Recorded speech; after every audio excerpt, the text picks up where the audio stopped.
थोड़े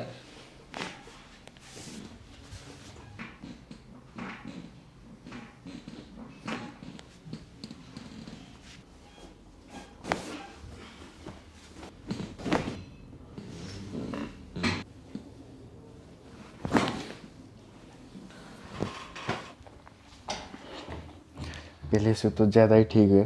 पहले तो मैं बैठ भी नहीं पाता था।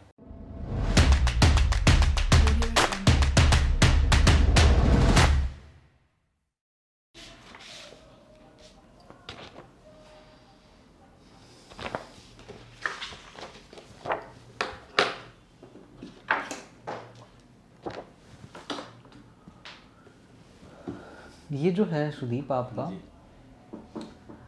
हाइपोलोडोसिस है, मतलब जो कर्व है वो बिल्कुल सीधा हो गया है आपका। दिखाता हूँ मैं आपको एक नॉर्मल एक्सरे। होता क्या है कि जो हमारा जो कर्व है वो इस तरीके से होता है, गड्ढा, इसमें बीच में गड्ढा होता है। आपका जो गड्ढा है वो बिल्कुल सीधा हो गया है कमर के अंदर। जब कमर में गड्ढा ही नहीं होता तो फ्लेक्सिबिलिटी चली जाती है कमर की। मतलब जैसे गड्ढा होता है, कमर हमारी इस तरीके से मुड़ती है हर एक मोमेंट में, जैसे कि आप बैठते हैं, उठते हैं, चलते हैं। तो जैसे कि आपका सीधा है ना, तो अकोमोडेशन बोलते हैं इसको। अकोमोडेशन नहीं है इतना अच्छा। हाँ, तो हर एक सेगमेंट, जैसे कि हम फॉर एग्जांपल चलते हैं या बैठते हैं, तो इस तरह हर एक सेगमेंट हल्का हल्का धीरे धीरे मुड़ता है और उस टास्क को परफॉर्म करता है। तो जैसे ही आपने बताया कि आपको बैठने की जो प्रॉब्लम है ना, वो अकोमोडेशन की प्रॉब्लम है। आपके फैसेट जॉइंट की मोबिलिटी सही नहीं है टेक्निकली। जैसे कि रेल के डब्बे होते हैं ना, एक लहर होती है रेल के डब्बों में। आपका जो रेल है ना पूरी स्टिफ है, मतलब जो एक घुमाव होना चाहिए ना, फ्लेक्सिबिलिटी होनी चाहिए स्पाइन में, वो नहीं है। मतलब आप घूमती नहीं है, आपका जो पूरी स्पाइन है वो, उसको एक मतलब एक पूरा एक डायरेक्शन चाहिए होती है, एक ही टास्क परफॉर्म करती है, दो टास्क परफॉर्म नहीं करती है। उस वजह से दिक्कत आ रही है। ठीक है, तो इसको हम यहाँ के सेगमेंट को L4 L5 L5 S1 और इसका L3 L4 इसको ओपन करेंगे, एक नंबर। दूसरा पल्विक टिल्ट है इस साइड वाला। तो अगर गोला देखो तो ये बड़ा है, ये छोटा है। ठीक है, तो छोटा है उसकी तरफ प्रॉब्लम होती है। छोटा वाला PI इलियम होता है, यानी पीछे की तरफ सरक गया है पल्विक टिल्ट, राइट।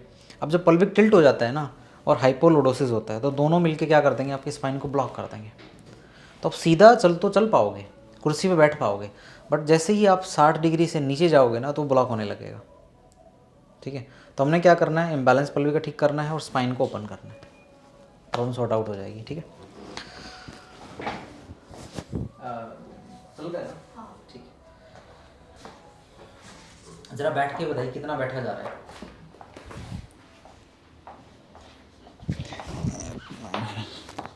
मतलब इतना ही खुलता है? इतना ही खुलता है इससे ज़्यादा नहीं खुल रहा है? नहीं। ऐसे रखो ज़रा। इससे ज़्यादा नीचे जाते हो तो क्या होता है, यहाँ टाइट होता है क्या? हाँ, इस साइड में ये ज़्यादा टाइट है, वो ज़्यादा टाइट है? ये वाला टाइट है। ये वाला ज़्यादा टाइट है, तो राइट इम्बैलेंस है ना इस वजह से। अब गर्दन ऊपर करके बैठ, गर्दन ऊपर करने के बाद कौन सा टाइट लगता है? यहाँ। दोनों वाले पीछे खींचते हैं। हाँ, और ये वाला, इसमें क्या महसूस हो रहा है?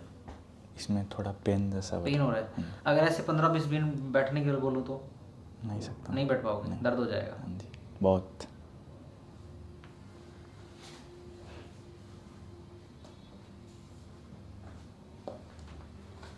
ये जो जितने भी है ना स्पाइन के सेगमेंट जो है ना, सारे टाइट है। अच्छा, और स्पाइन जो है ना, जैसे आप बैठे हो ना, जी। तो ऐसे कर्व आ जाना चाहिए, मेरा ऐसे स्ट्रेट राउंड कर्व आना चाहिए इस तरीके से। बट आपकी स्पाइन जो है ना बिल्कुल सीधी है। सीधी। हाँ, मतलब इस हिसाब से इसका जो माहौल है, मतलब इस हिसाब से उसको अकोमोडेट करना चाहिए ना, ऐसे फैल जाना चाहिए, फैल नहीं रही है।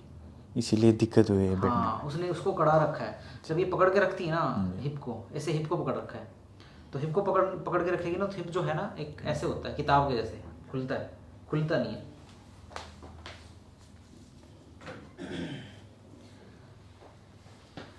अभी ये स्पाइन है, ठीक है। अब जैसे बैठते हैं ना हम लोग, जैसे जैसे बैठोगे ना, तो ये हिप ऐसे जा रहा है, इस तरीके से जाएगा। जैसे जितना जितना जाएगा तभी आपकी टांगें ऐसे खुल पाएंगी इस तरीके से बाहर की तरफ, जब ये अंदर की तरफ जाएगा। तो आपकी प्रॉब्लम पता है क्या है, कि आप जैसे बैठते हो ना, तो ये अंदर ही नहीं जाता, आपका ब्लॉक है। ब्लॉक है, अंदर ही नहीं जाता। तो यहाँ का सेगमेंट सैक्रोइलेटिक जॉइंट और lumbar, lower lumbar area open करेंगे ना, तब जैसे ही बैठोगे तब अकोमोडेट करेगा, मतलब बाहर Flexi- जाएगा। हाँ जी। और जब जब अंदर जाएगा तब ये पाँव को खोलने देगा। ठीक। तो मतलब पाँव की प्रॉब्लम नहीं है ये सारी प्रॉब्लम स्पाइन और हिप की प्रॉब्लम है, उसकी वजह से दिक्कत आ रही है। ठीक है, ऐसे बैठ पाते हो, ऐसे बैठ जाते हो, बैठ के देखो, बैठ सकते हो ऐसे तो। ऐसे बैठ पाते हो ना। हाँ, तो वही है ना, ये पोस्टीरियर टिल्ट में है ऑलरेडी एक्चुअली।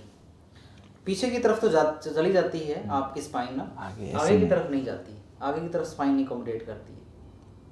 मतलब पोस्टीरियर टिल्ट है ऑलरेडी, एंटीरियर टिल्ट हमने क्रिएट करना पड़ेगा। एंटीरियर टिल्ट क्रिएट होगा तो ठीक हो जाएगा। राइट, ऑलराइट, समझ में आया ना टेक्निकल रीजन।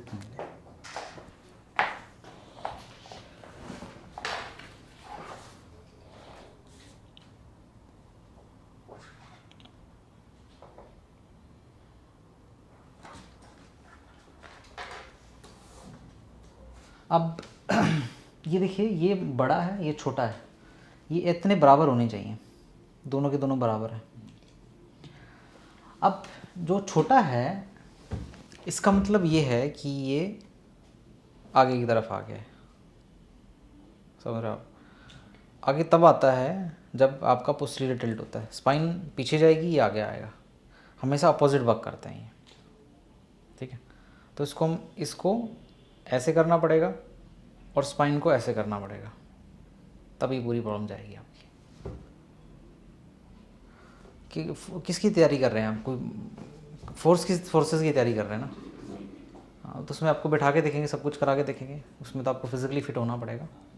अगर ये नहीं होता तो आप तो आउट है, ये निकल जाएंगे बाहर, क्योंकि आपको तो सब कुछ करके दिखाएंगे वो तो। हाँ, प्री ट्रेनिंग भी होती है, पोस्ट ट्रेनिंग भी होती है, उसमें तो कहीं ना कहीं तो दिक्कत करेगा ही है, और इंजरी आने के चांसेस ज़्यादा हैं मोर देन ट्रेनिंग, या आपको बैक इंजरी आने के बहुत ज़्यादा चांसेस हैं। राइट, तो दोनों सूरतों के लिए आपको इसको हमको ठीक करना ही होगा। राइट,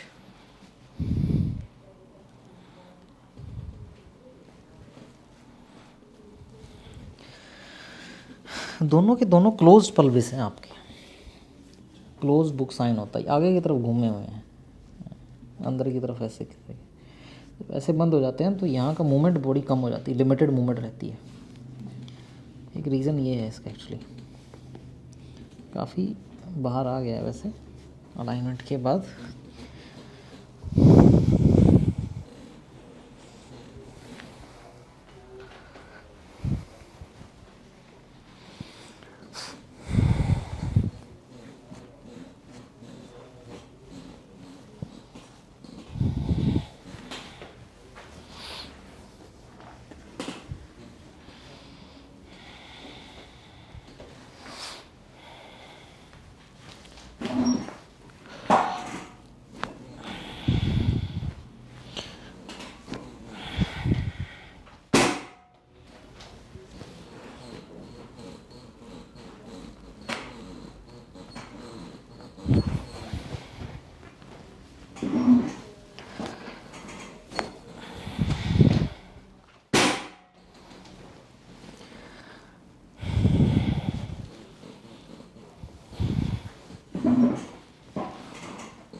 सांस लो, छोड़ो,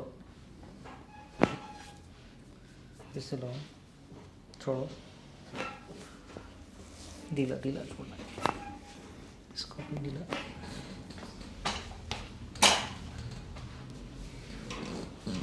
सांस लें, छोड़ दें,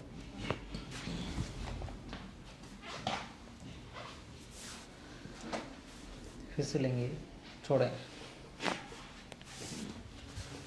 सीधा लेटो,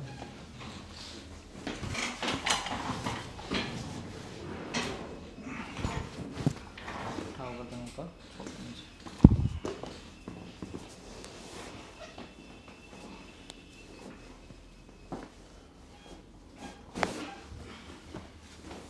नीचे टिका दो, नीचे टिका दो, बस नीचे टिका दो,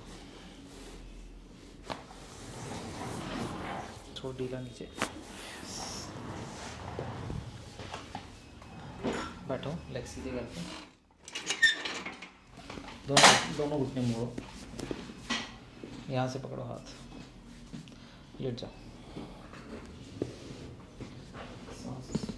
सांस लो अंदर, छोड़ो नीचे, इससे लो, छोड़ो,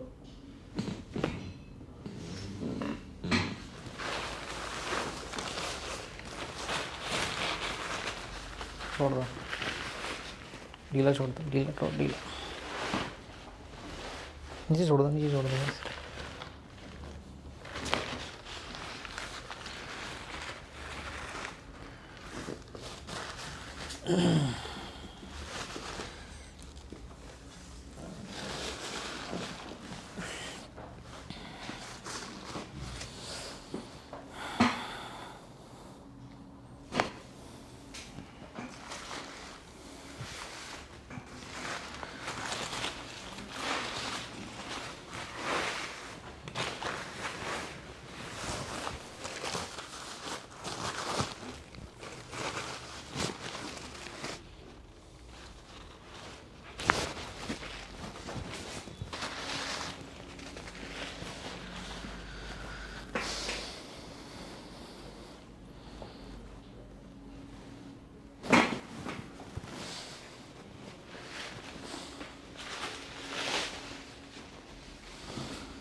इसको ऐसे कर लीजिए, पकड़ो इसको ऐसे, बस बस बस,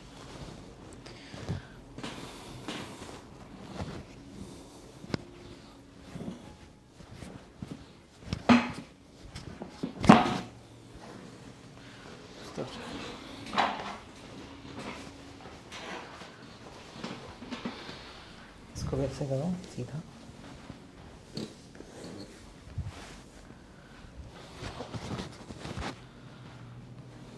आगे आगे आगे और आगे और आगे और आगे और आगे और आगे,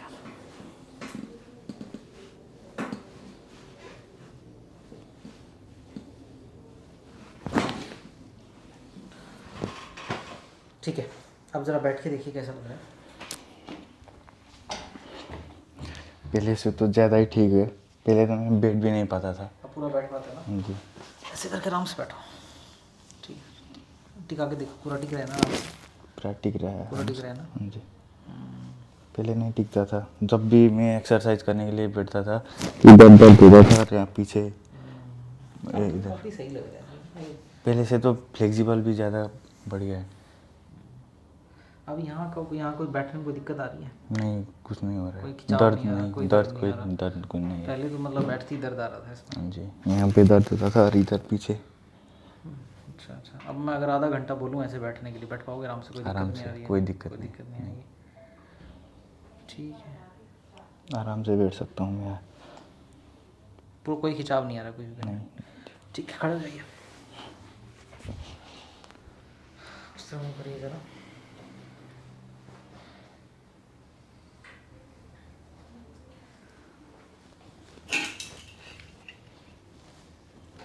अब दोनों गड्ढे जो है ना ये बराबर हैं। ये pelvic tilt है नहीं आपको एक्चुअली।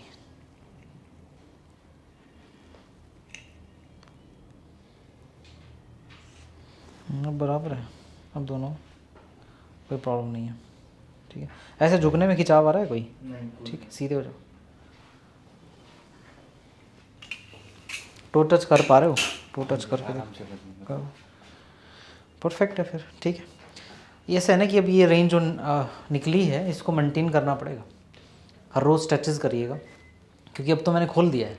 अगर आप इसको ध्यान नहीं दोगे ना, ये वैसे की वैसे श्रिंक हो जाएगा। पहले जैसे होता हाँ, तो 2-2.5 मिनट के स्ट्रेचेस करके रखना है जो आपको सिखाया गया है, क्योंकि मसल का नेचर क्या होता है, वो रबड़ की जैसी होती है, सूख जाएंगी दोबारा, श्रिंक हो जाएंगी। तो इसको हर रोज़ जो है एक्सरसाइज आप करते रहना, कोई दिक्कत नहीं है। शाम। हाँ, सुबह शाम करते हैं ना, कोई दिक्कत नहीं आएगी। हाँ, दर्द तो बिल्कुल है ही नहीं आपको, ठीक है। ध्यान रखिए। ठीक है, थैंक यू।